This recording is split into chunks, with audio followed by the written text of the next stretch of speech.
This video is made possible by Skillshare. Learn anything you want to learn with Skillshare for free for 2 months at skl.sh/reallifelore18. I purposefully released this video on the 9th of November 2018. 2 days from now, on the 11th of November, will mark exactly 100 years since the end of the First World War, one of the most destructive and violent wars ever fought in human history. While the Second World War and the destruction it caused often overshadow the First World War, I felt like now would be a good time to remember and visualize the enormous loss of life that the Great War caused. We'll be counting soldiers and civilians separately, as well as deaths and injuries separately. A casualty can be a confusing statistic in war because it means that a soldier has been taken out of action, but not necessarily killed. Each of these models represents 1,000 people who died or went missing, while each of these models represents 1,000 people who were injured, which when combined equal the number of casualties. And we'll begin the counting with the United States. Over 116,000 soldiers died, and another 204,000 were injured fighting against the Germans and Austrians on the Western Front. This amounted to 0.17% of the American population at the time becoming a casualty of war. But America only fought for a little over a year between 1917 and 1918. The war had already been going on for over 2.5 years before that. So let's take a look at some of the countries who were fighting from the beginning. The war began when Austria-Hungary declared war against Serbia in 1914, and Serbia suffered worse than any other country during the war. 375,000 Serb soldiers lost their lives in the fighting, while another 625,000 civilians died from famine and disease. That amounted to over 22% of the Serbian population dying during the 4-year-long war, more than 1 out of every 5 people in the country. Serbia was a member of one of the 2 alliances that fought against one another in the war called the Entente, which also included the United Kingdom, France, Russia, Italy, America, and many others, all of whom would suffer terribly.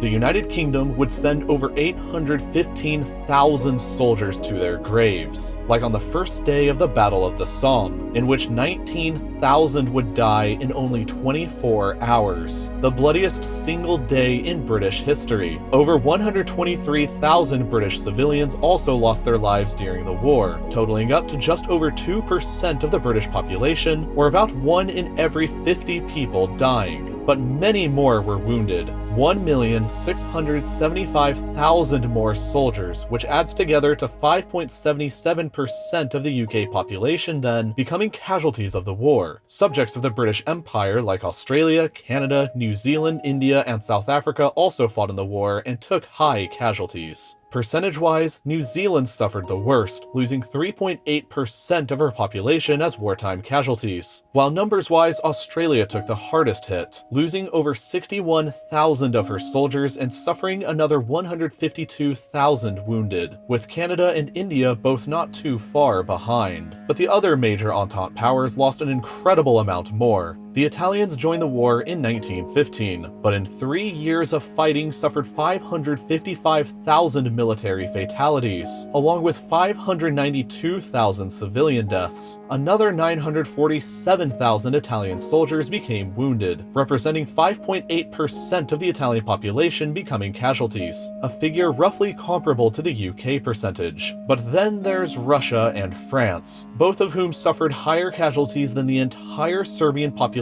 combined during the war. Russia was the first country to come to Serbia's defense during the war and suffered catastrophic losses. 1,977,000 soldiers died fighting against the Central Powers, while another 1,140,000 civilians lost their lives. But Russia suffered vastly higher injuries. 4,350,000 soldiers were wounded during the fighting, which together represents 2.5% of the Russian population that became casualties. These enormous losses eventually helped contribute to Russia's spiral into revolution and their surrender in the war early into 1917. But percentage-wise, the Allied country that suffered during the war the most, besides Serbia, was France. Most of the Western Front took place in northeastern France and Belgium, and during 4 years of fighting, 1,377,000 French soldiers gave up their lives in defense of their country, along with 340,000 civilian fatalities.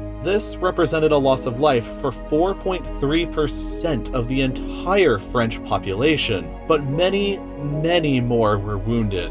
4,266,000 additional French soldiers were wounded or maimed by the war, representing a total casualty amount similar to Russia's, but from a much smaller population. In total, around 15% of France's population became a casualty during the First World War. A horrible loss of life that wouldn't be fully recovered 20 years later at the start of the Second World War. Other Entente countries in order of wartime casualties include Romania, which also suffered terribly at 10.4% of their population becoming casualties, as well as Greece, Belgium, Portugal, Montenegro, and Japan, with only about 1,000 casualties during the entire war. But now let's take a look at the other side, the Central Powers, which were led by Germany. Germany was fighting on two fronts for most of the war and also suffered cataclysmic losses. 2,037,000 of her soldiers died fighting in the west and the east, and 594,000 of her civilians died largely due to starvation caused by the Allied blockade of the country. Another 2.5 million German soldiers were wounded during the course of the war, amounting to 7.8% of Germany's population becoming a casualty. While Germany suffered the highest raw numbers of the Central Powers casualties, she didn't suffer the highest percentage-wise. While Austria-Hungary took less casualties overall, they represented a higher proportion of that empire's population, 10.77%. Over 1.3 million soldiers were killed and another 3.6 million injured, all of which helps to explain why the Austro-Hungarian Empire itself wasn't able to survive the war. But the worst suffering on the Central Powers side occurred inside of the Ottoman Empire, and most of it was self-inflicted. The Ottomans joined the war in 1915 and suffered 548,000 military fatalities, and another 582,000 wounded fighting against mostly the British, French, and the Russians. But absurdly high civilian deaths inside of the Ottoman Empire were largely due to the Ottoman government's policy of ethnic cleansing against her Armenian, Greek, and Assyrian ethnic minorities. Collectively known as the Armenian Genocide, 1.5 million Armenians were systematically killed by the Ottoman government during and shortly after the war, along with 600,000 Greeks and 225,000 Assyrians. Accounting for all of this in addition to the military casualties, an enormous 17% of the Ottoman Empire's population was killed or wounded during the conflict, which can also help to explain why this empire too didn't survive long after the war was over.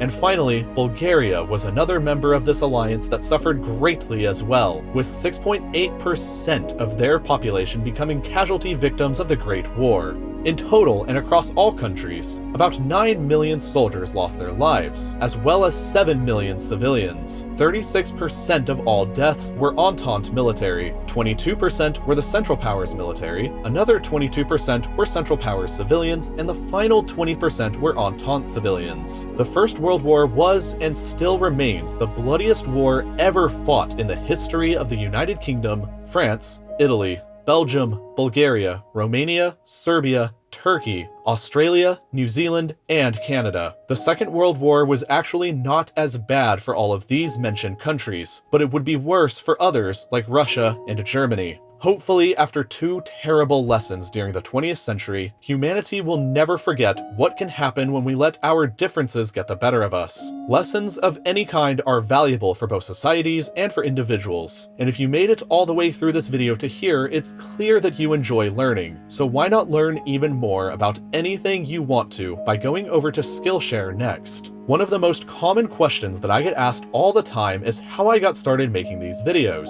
and the first step was learning the required skills like researching, writing, audio recording, and editing. For all of these skills though, there's a course offered on Skillshare, an online learning community with more than 20,000 classes on whatever it is you want to learn. The sheer variety of classes you can take is incredible. You can learn skills to help you make videos, build a good-looking website, or cook a delicious meal, and there is so much more. There's even amazing classes taught by my YouTube friends friends Mike Boyd and the team behind Kurzgesagt. But the best part about all of this is that the first 500 people to click on the link in the description or by going to skl.sh/reallifelore18 can try Skillshare entirely for free for 2 months. Skillshare is a great supporter of this channel and they help make these videos possible, and it's a great place to learn, so please do make sure to go ahead and check them out. Thank you, and I'll see you again next week.